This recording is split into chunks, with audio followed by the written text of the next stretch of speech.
hello everyone, and peace of Christ to all. Today we have a very important topic, and I hope people will listen carefully and feel free after we finish to download the video.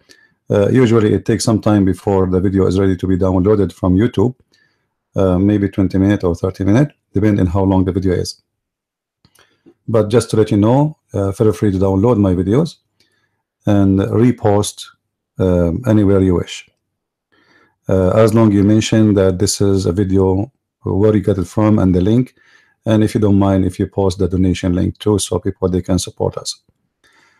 Today our topic is different from my usual topic. We knew that Uthman in certain time he burned the Quran, and this is not a news, right? Uthman, he burned the Quran, and the Muslims agree about that. And you can go right now and you can check in Google and you will find that the Muslims agree that Uthman, the Caliph of Muhammad, the one who inherited the kingdom of Islam after Muhammad he passed away, he was the first one to burn the Quran. Now for sure the Muslims, they have their own answers for this. You know, whatever the answer is, I find it very funny, because if Uthman burning the Quran, it's mean there's many Qurans, and he have an idea that those Qurans should not be exist, and they must be wrong, and they are different from his Quran. Otherwise, why you want to burn Quran is the same as your Quran. And here you notice that from the beginning of Islam, the Muslims, they have a problem in disagreement about what is Quran from the beginning. Otherwise there is no need to burn anything. Imagine someone is collecting the verses of Jesus, and then somebody wanna you know, burn them. I mean, it doesn't make sense, right? It doesn't make sense, because you are going to burn what is not right only, not what sorry, not what is wrong. I mean, if something is wrong, is not like needed to be there, so we have to destroy it.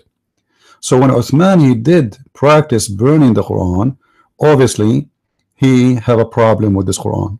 This Quran have issues. So what we see in the story of the Quran is very funny, and it's kind of confusing, because the Muslim, they say to us the Quran is preserved, and Muhammad, he have his Quran controlled, or let us say protected by God. Now as you see here, this is a website, it's called Learn the Quran, and the question in the screen is why Uthman burned the Quran, and then underneath there's a video of a Muslim, you know, of those who do business, trying to explain why Uthman he burned the Quran. However, whatever you want to say, it doesn't make sense. But today we have different topic.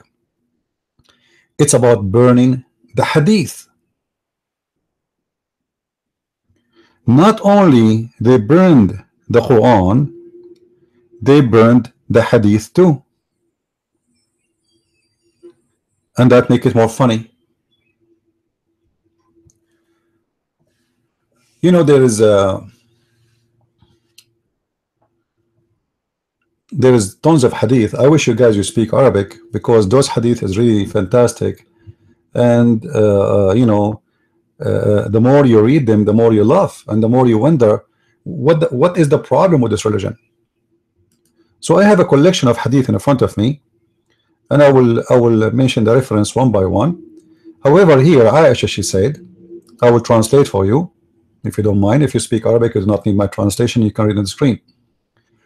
حدثني someone like narrated by from Aisha that she said جمع أبي الحديث عن رسول الله صلى الله عليه وسلم وكانت 500 حديث فبات ليلته يتقلب كثيرا قالت فغمني فقلت etc. So the hadith, she's saying that Aisha, she said that my father, who is Abu Bakr, he collected 500 hadith.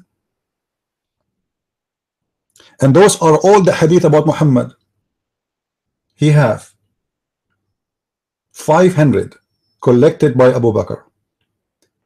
This means that Abu Bakr is writing the hadith. All right. And then she said, when he went to sleep, he could not sleep. Like he is like something is bothering him. You know, he could not. So when he woke up in the morning, he said to her, فلما أصبح قال أي بنية هلمني الأحاديث التي عندك فجئت بها فدعا بنار فحرقها. He said to me in the morning when he woke up, he said, my daughter, bring me the hadith you have. Bring it to me. So she brought the hadith to him, which obviously in the papers or something like that. So he ordered to make a fire and he burned it. So Aisha, she said to him, why you burn it? فقلت لما أحرقتها? He said, I'm afraid that if I die and those hadith is here, they might have hadith or let us say like somebody reports for me a hadith which is not accurate, so I decide to destroy it.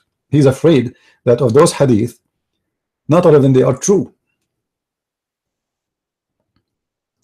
If Abu Bakr in the time of Muhammad is worrying about fictions and lies of the hadith, how about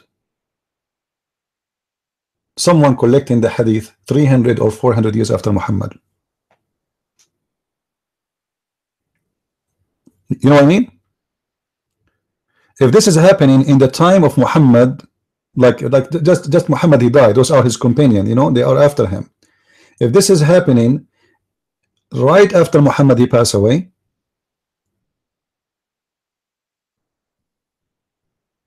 and Abu Bakr, he is afraid that those hadith are not trustworthy, so he burned it. How the Muslim can trust the hadith which is collected long after Islam?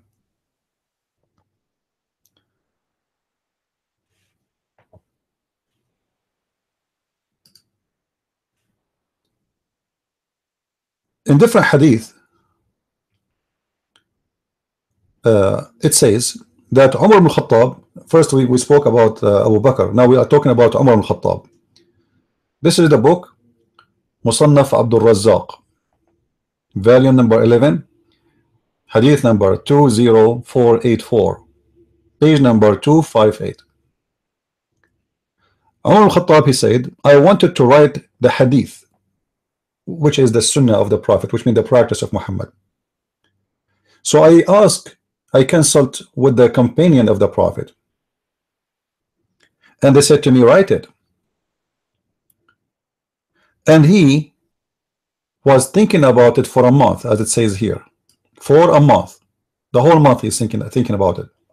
And then one day he woke up in the morning, he said, I wanted to really write the stories and the words of the Prophet, but then I remember that about people who wrote books before, and they focus in those books and they left the books of God, and I swear by Allah, I'm not going to write any. So Abu Bakr here, Abu Bakr, he burned the hadith. Umar, he refused to write the hadith.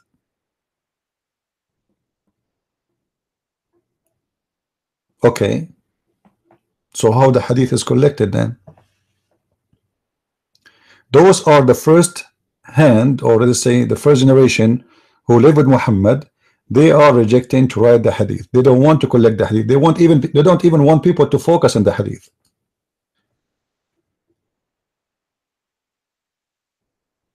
This is Abu Huraira, a very well-known reporter of the hadith. Abu Huraira, and the hadith is Sahih Muslim, hadith number 2098. Abu Huraira, he is called Abu Huraira. Huraira is like a spoiled name of a cat. So he is the father of cats because always he have cats around him. Remember, Muslim, they believe cats are clean, dogs are dirty. So Abu Huraira came to us and he struck his forehead So look like Abu Huraira is upset and he's mad. Why Abu Huraira is upset? What the problem? Obviously there's a problem, but let us see what is exactly this problem is.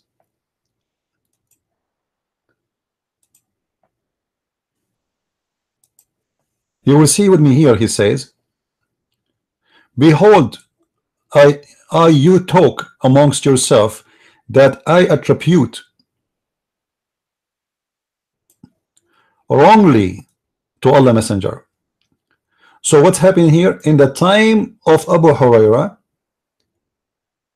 people, they are accusing Abu Huraira that he is making false hadith.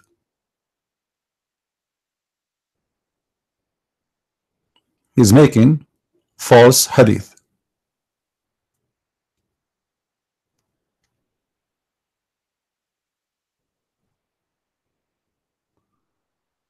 If this is Abu Huraira, is the most important reporter of the hadith, was accused during his lifetime by the Muslims that he is fabricating hadith. And if I show you how many hadith is reported by this guy Abu Huraira, you will not believe it. This one is a major source of the hadith. But as you see, the Muslims are accusing him that he is a liar and he is spreading lies. You remember we made a hadith before, we made a video before showing you that Hafs, the one who reported the Quran, he was accused by Muslims to be a liar. You remember? You can go back to the last week videos and you can see the video I made about that. Now guys, is my voice clear from your side? Please let me know if you have a problem with the sound. All right, let me know please. So Hafiz, the one who collected the Quran, was accused to be a liar. Abu Huraira, the one who collected the hadith, is accused to be a liar. And they are calling them liars, like it's not only, like it's not like, you see, it says ألا أنكم تحدثون أني أكذب. Look what it says here in Arabic. Like, I don't like the Muslim translation in English, in order to guide you to the right path, such case I would myself go astray. But you see the translation here, it doesn't really say the truth. The translation doesn't translate what the Arabic is saying. ألا أنكم تحدثون أني أكذب على رسول الله. Here they try to make it like, I attribute wrongly. What do you mean attribute wrongly? It says it clear, أنا أكذب. He is saying that he is lying. They are accusing him that he is lying about Allah's prophet statement.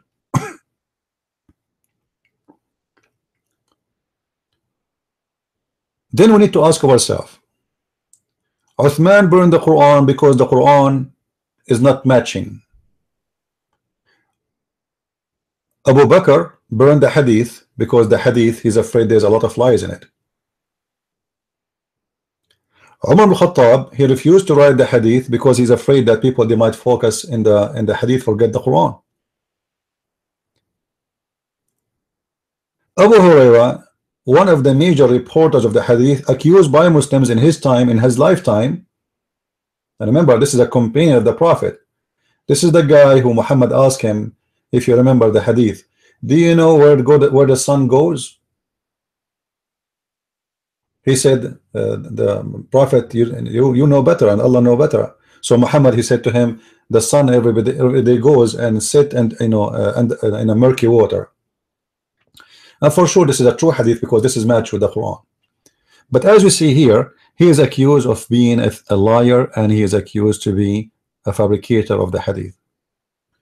So how we can learn about the hadith of Islam if those are the major reporters of it? They are liars. In different hadith, you will see, and this is Sahih al-Bukhari, and this is the reference in the front of your eyes. I hope the screen is clear for you. You will see that Muhammad, he said, Muhammad in the element of death. When? In the element of death. He said, Ibn Abbas said, Ibn Abbas is the cousin of Muhammad. When Allah Messenger was on his death bed and there were some men in the house, he said who? Muhammad, come near, I will write for you something after which you will not go astray. And this is to prove my point that Muhammad, he knew how to write and how to read. Because if you do not know how to write, how to read, he should say, come here and write for me something will lead you, or etc. will guide you. But he did not say that. He said, come here, I will write for you something after which you will not go astray. Some of them, who they are in the house during the death of Muhammad, i.e. his companion specifically, the most close people to him, they said, Allah Messenger is seriously ill.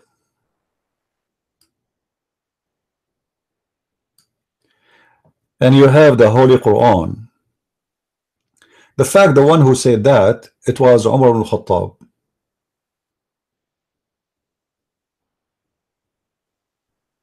And I can show you that in different hadith. Actually, I made a video about it before. So the Muslims, they are saying that their prophet, he is seriously ill, which means he lost his mind. This guy is gone crazy. So don't listen to him. And here we will find something very fishy in this story. If Muhammad have the Quran, and the Muslim they have the Quran as you see, and they do not need any more as guidance, does that mean Muhammad was going to give them more Quran but they refuse to receive it? Why did it not give him a paper and say, okay, write for us, let us see what you want to say? This guy is the one who gave them the whole Quran, and everything they have about their religion, it's coming from him. And now he is dying, and yet you don't want to listen to him. And notice here, Muhammad is saying the purpose of him asking or making a request to write, that because he believed that if he did not do this writing, they will go astray.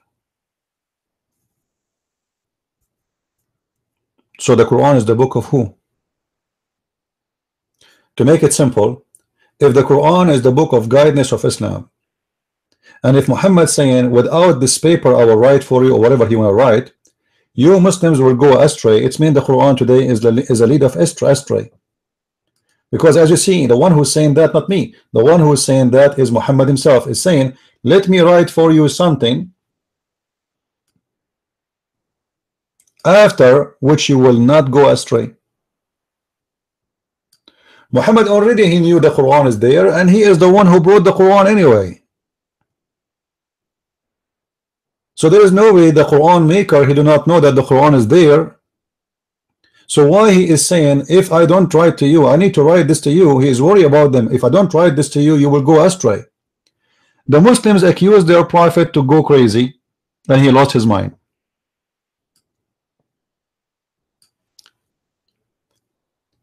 And here you will see different stage of the Muslims.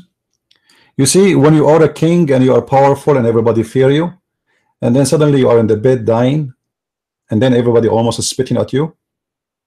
This is exactly what's happening. They ignore Muhammad, and not only that, they insulted him. They are saying that he is seriously ill. Actually, the Arabic statement in Arabic, it says قَدْ هَجَرَ الرَّسُولُ. Umar ibn Khattab, he said قَدْ هَجَرَ الرَّسُولُ, which means his brain is dead.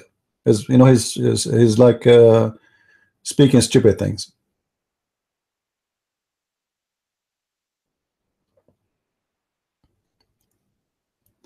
But the question here for me is, what was Muhammad problem with the Quran? Why Muhammad, he don't believe the Quran is an enough book so they will not go astray? And if Muhammad is a true prophet of God, and God he protect him until the last second in his life, and he will not let him say stupid words, and I think most of Muslims, they will believe in this. They will say, no way, the prophet, he is not losing his mind. No way. If this is a true, then there is something missing in Islam. Islam is not complete. Muhammad, he died before he finished his message. And you will notice that this message is very serious.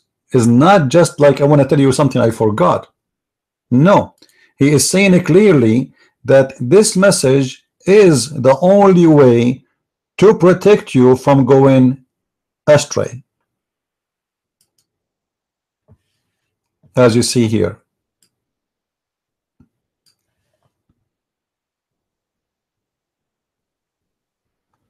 It doesn't matter if Muhammad is slow or fast. This is not the question. The question is why Muhammad he think the Quran is not enough and it's not perfect. This man is in his the death of like in his the element of death, and yet he is strongly believe that the Muslims, they don't have the guidance message yet. So the Quran, what is the purpose of it if this is will not go astray from getting lost? And then you will see here that after Muhammad he said that, the story is not over yet.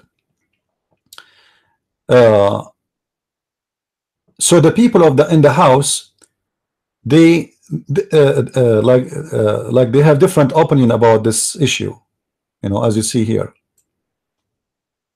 So each one of them, he have like his own, like, should we give him a paper? Should we see what we, you know, like, why you don't want to listen to him? So they are having a fight over should we listen to Muhammad or we should not. Some of them said, give him writing material. And this is the proof again that Muhammad, he knows how to write, how to read. Otherwise, they didn't say, okay, let us write for him. Look, give him writing material so that he may write for you something, after which you will not go astray, because that's what he said. While others said the other way, which means we should not. So when their talk and differences increased, they start shouting at each other. Allah apostle said, get up, Ibn Abbas.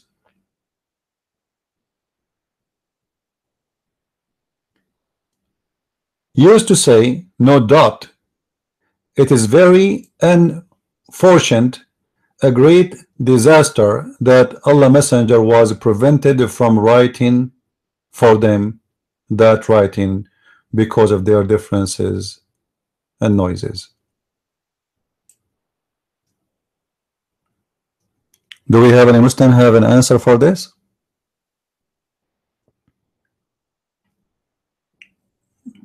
Do we have any Muslim? He have any answer for this? Absolutely not. So based on this, you will see Ibn Abbas is the cousin of Muhammad, and he is called Hibrul al-Ummah in Islam, which means he is the highest scholar ever in Islam.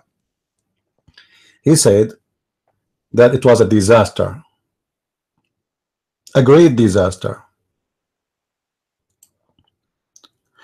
that it did not allow the Prophet, and the Prophet was prevented from writing for them that writing because of their differences and noises. We continue because the disaster is not end here. The disaster have more stories.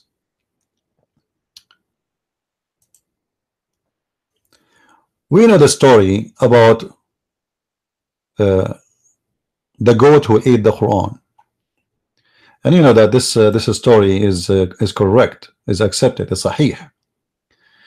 The verse of stoning and breastfeeding for adult. I hope the text is clear for you guys. an adult 10 times was revealed, and the paper was with me under my pillow. When the messenger of Allah died, we were preoccupied in his death,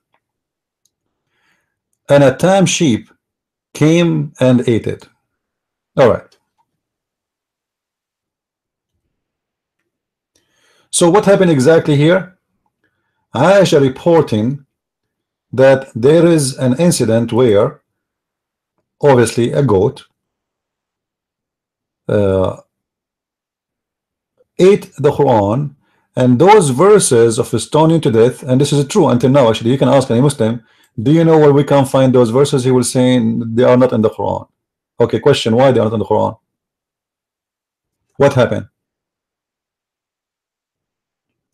And actually, I'm very upset from this goat because I wish we can find this, the breastfeeding for an adult 10 times in the Quran. That will be very funny, and Playboy magazine, they will like it. For those who do not know what this means, according to Muhammad, any Muslim woman she wanna associate with a strange man, she have to give him her nipples, and he have to suck it 10 different times, in 10 different occasions, 10 different days, until he is satisfied. And actually, I support this practice a lot if Muslims want to do it, because that will make Islam looks really stupid and expose Islam more. But the important here that the stoning verses and the breastfeeding for adult, according to the story here, they are eaten by a goat, and the goat destroyed. All right. We showed you in the hadith before Muhammad saying, bring me a paper so I will write for you something will not let you go astray. Question, who is the one who was writing those Quran and they were under the pillow of Muhammad? Maybe Muhammad. Same time, if the Quran is preserved, but obviously is not, the goat ate the verses, and the Muslim, they say to us that Allah preserved the Quran in the chest of the believers. They can recite the Quran. Okay, here we go. Recite for me the breastfeeding for adult. Recite for me why it's in the Quran. The goat ate it, understand? The goat ate it, but Uthman, he made the Quran after Muhammad's death. Why Uthman did not find the verse of stoning to death and the breastfeeding for adult in his Quran?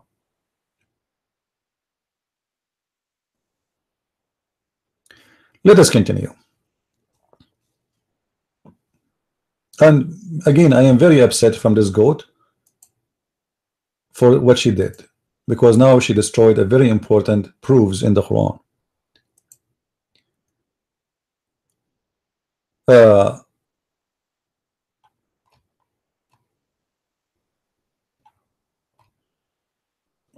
In this, let us see here.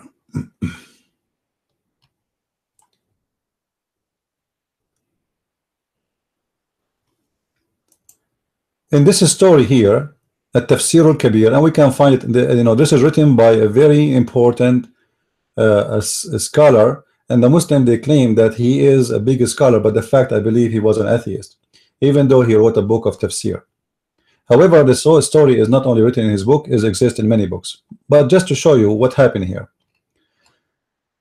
In the story here, it says that when Muhammad, he have an scribe, he is writing the Quran for him.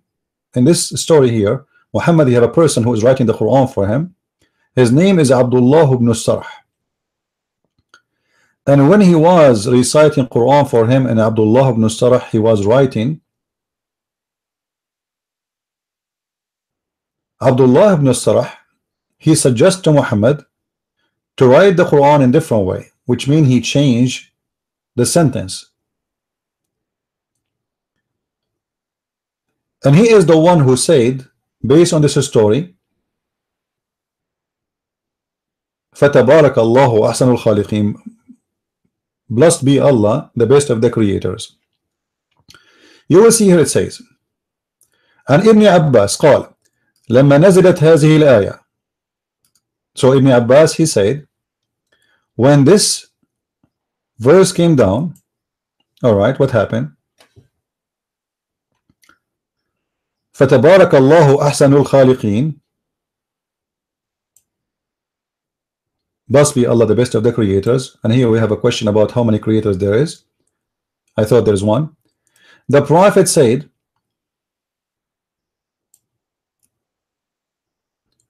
oh sorry, let me go back from the beginning. Sorry, I missed a line. Reported by Ibn Abbas from and Abdullah ibn Sa'd ibn Abi Sarh, that a guy, his name is Abdullah bin Sa'd bin Abu As-Sarh, Abi As-Sarh, page number 76. He used to write the Quran for the Prophet. When he finished, or let us say when he arrived to the writing where it says خلقا آخر, خلقا آخر, in the verse, Abdullah, he was like surprised with this, and then he said فَتَبَارَكَ اللَّهُ أَحْسَنُ الْخَالِقِينَ. This guy, he was listening to Muhammad, he arrived where it says خَلْقًا آخَرَ, another creation. So Abdullah ibn Sarh, he liked it, so he said, blessed be to Allah. And Muhammad, he said to him, write it there. What do you mean write it there? He said to him, write there what you just said. Allah just sent it to me too. هكذا نزلت. So Abdullah ibn Sarh, he have a suspicion about Muhammad, and he said, if Muhammad is a truthful about him being a prophet inspired by God, well, you know what, I am a prophet inspired to me by God, because he used my sentence to make it Quran. And if Muhammad was a liar, then there is no good in his religion. Then this guy, obviously he became an apostate and he ran away from Mecca. So Muhammad is copying a statement of his own inscribed guy, and this guy, he noticed and he got him busted. This guy, I am the one who said the sentence, and Muhammad took it and he said put it in the Quran. So there is no way he can be a prophet of God. So he ran away and he was apostate, and actually he is maybe one of the first apostate in the religion of Islam. And remember, this guy was so close to Muhammad, so he knew him very well. He did inscribe. He sat with him many hours a day when he write. Then we continue. All the reference we are showing you will take us to one ending.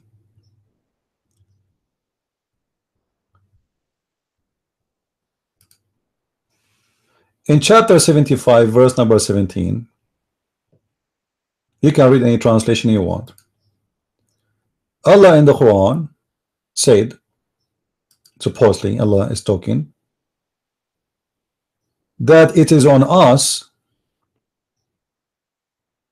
to recite the Quran and to collect the Quran. You can change the translation if you don't like this guy, you know. I mean, all of them for me, they are liars. It doesn't matter. I don't use them because I accept them. Surely on us the collecting of it and the reciting of it. Collecting what and reciting what exactly? Collecting the Quran and reciting the Quran, as you see. So the Quran saying that the one who should recite the Quran and collect the Quran is Allah, not Muhammad, not Uthman, not Abu Bakr, not Ali, not Fatima, not any.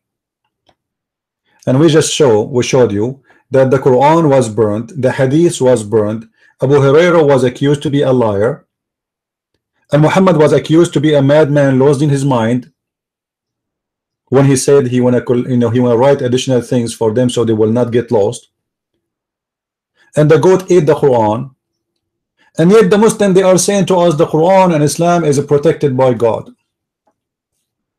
And then they get somebody, he came 400 years after Muhammad to report the stories about Muhammad, but he never met Muhammad. And as you see, Abu Bakr, he burned the Quran because he's worried that the Quran, sorry, the Hadith it might be full of lies. And Abu Huraira, the biggest reporter of the Hadith, he was accused by the Muslims in his lifetime to be a liar. So what is left in this religion? We have a gentleman, he is proud to be a Muslim. Do you like to call me in Skype, Mr. Proud Muslim? Do you like to call me in Skype so we can have a conversation? Who is the proud Muslim? He like to call me right now and explain to us what's going on. You know, the funny about Muslims, they are so proud, but about what, I have no idea. They accuse their prophet to be crazy, his wife accused to be a whore. Their prophet, even he forbid them from writing hadith. I mean, what is proud about? What do you Muslims have to be proud about? Can anyone tell me?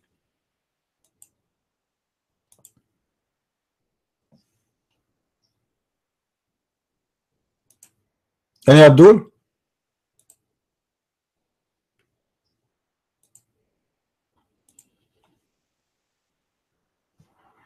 Are you proud about calling your prophet crazy?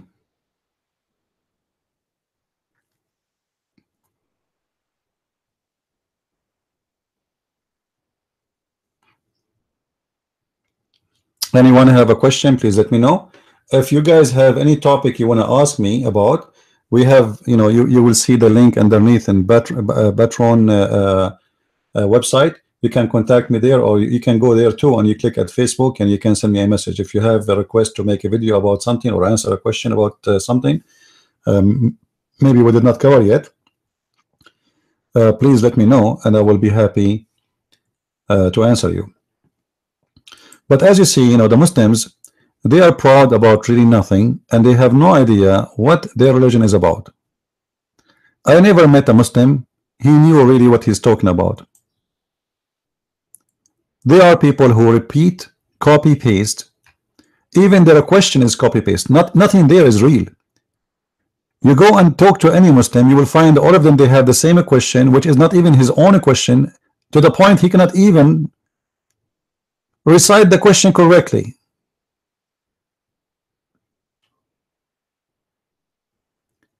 And we as a Christians, we have thousands of manuscript, and our manuscript written, most of it right after the Messiah, few years after him, and they don't accept it, but they accept someone telling them about the Messiah who came 600 years after Muhammad, and then 300 years after Muhammad they collected some hadith about him, and they don't even have original Quran,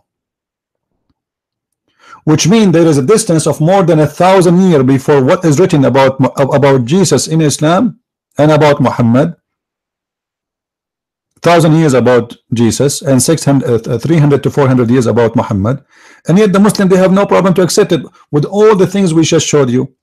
Even Hafs, the one who reported the hadith, and Asim, they are accused to be liars, and they are rejected for the hadith.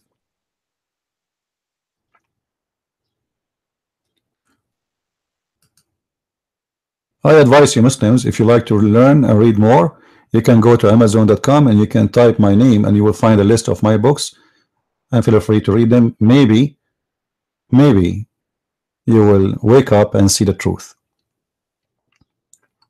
Obviously this religion is nothing but a cocktail, a collection of he said, she said, but there is no proof of it, and nothing there is authentic, as you see with your own eyes from the Muslim books. They themselves, they don't agree with it.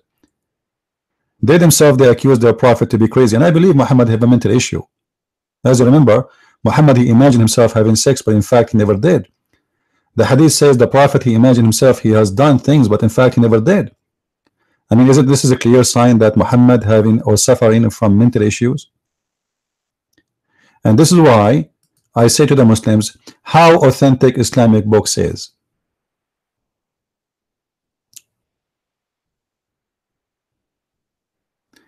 Even guys, even Sahih al-Bukhari, you see, we are reading al-Bukhari. Do you know that al-Bukhari don't even speak Arabic? I mean, how in the world this guy, he collect the hadith, He did not meet Muhammad. He never been with Muhammad. He never saw Muhammad, but yet he is the one who collect the hadith of Muhammad. And he is not an Arab.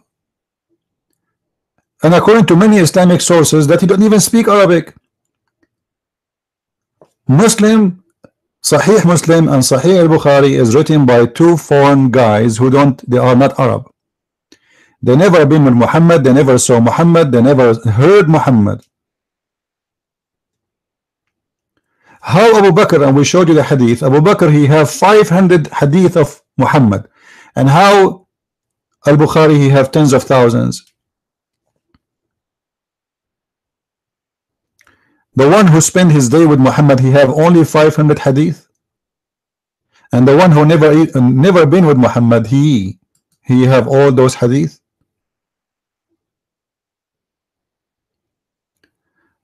I believe this is the most weird, funny religion, and to believe in it, I think you have a serious issue. You know, we can talk about tons of issues in this religion, but if you are a Muslim and you have a request from me, please let me know.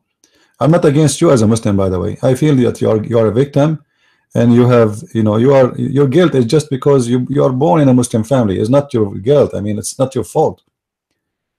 But wake up, my friend. This is a very stupid cult. You know, when you hear your prophet saying that if a man have orgasm first, the baby will be a boy, and if a woman have orgasm first, the baby will be a girl. I mean, shouldn't you ask yourself how stupid that is? And yet your prophet, he claimed that he's speaking for God, and nothing he say, even when he speak about medicine, it's coming from God. Or your God in the Quran says women, they have a sperm coming from the ribs, and the man have a sperm coming from the backbone. Isn't this a clear proof to you that Muhammad and his religion is a fabrication? You know, when somebody says that Muhammad never exists, sometimes I ask myself the true question: was Muhammad exist? I don't want to believe in that, really. But if you look around you, I mean, there is no authentic source of Islam. You know, when Robert Spencer, he wrote a book about Muhammad does not exist, you know, I said to myself, he is wasting his time. And I believe it is a waste of time. Why? Because we need to fight Islam exists today, and the Muslim, they will not believe you even if you prove that Muhammad never been exist. So I need to focus in Islam today. So I decided to focus on Islam today for the last 20 years, and I could not find something in this religion to be authentic. Not the Quran, not the Hadith, not the Sirah. You know, ask the Muslim about the Sirah. What is the Sirah? Sirah is the geography, the biography of Muhammad. Even this one is written long after Muhammad's death, and nobody knows where they get the stories from.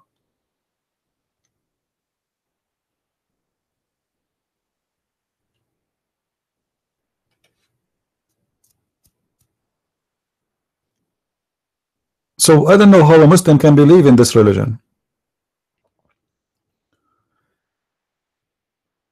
I hope Muslims, they will wake up and they will see that there is something very wrong in this religion. With this, I want to say thank you guys for being with us. I hope you did enjoy, and please feel free to download my videos and share them. And there's a link I made down under the video about Allah is a being, a physical being. Please download that video. It's very important. Or at least download it and share it in your, if you don't want to share it in your Google, in your YouTube, you can download it and put it in your Google so you can share it with your friends. This is extremely important video. Show you that the Muslims who reject Jesus for being a man, they have a God who was an octopus. He is a physical being. He have legs, he have shins, he have hands, he have 5 fingers. The only thing the Muslim did not mention if you have teeth or not. And imagine if Allah have face, I have 2 eyes, he have a nose, but he don't have teeth. That will be funny. That will remind me of my grandfather before he passed away. With this, I want to say God bless you. May the Lord open the eyes of the Muslims, and may the Lord guide us for the best, for he is the best. And I believe strongly that any religion who prevent its followers from using their brain and thinking, it is a false religion. This is why me myself, I believe in the Messiah, for he said, read the books. Read the books, which means search the books. Find the truth, and the truth will set you free. That is my Lord. While the Lord of Islam, he said in chapter 5 verse 101 in the Quran, ask not questions. Ask not questions. Verse 102 says why? Because former generations, they asked the same questions and they lost their faith because of it. We as a Christians, we should ask questions. A person who asks and investigate, when he became a believer, he will become a strong believer. And you Muslims, you don't dare to ask questions because you know that you have no answer. And the answer, if it exists, is going to be shocking, bad news for your God, for he is nothing but a cult. With this, I say God bless you. Christ is Lord, and see you soon again. Please don't forget to subscribe so you'll be notified when we have a live, a broadcast, and you will be informed. Christ is Lord. Islam is false. I mean to that. And see you soon again. Bye-bye.